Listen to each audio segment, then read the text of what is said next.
तो जी भाई, तो ये है एनिमेशन। उसके बाद सेकंड स्लाइड। यहाँ पे जाके आपने कोई भी लिया शेप।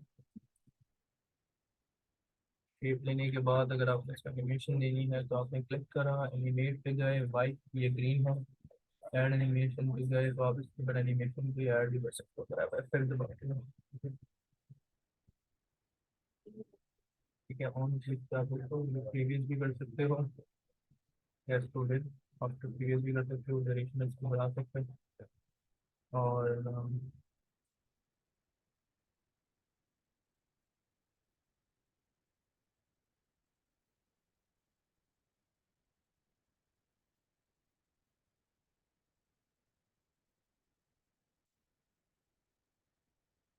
ट्रांजिशन पूरी स्लाइड पे अप्लाई होती है।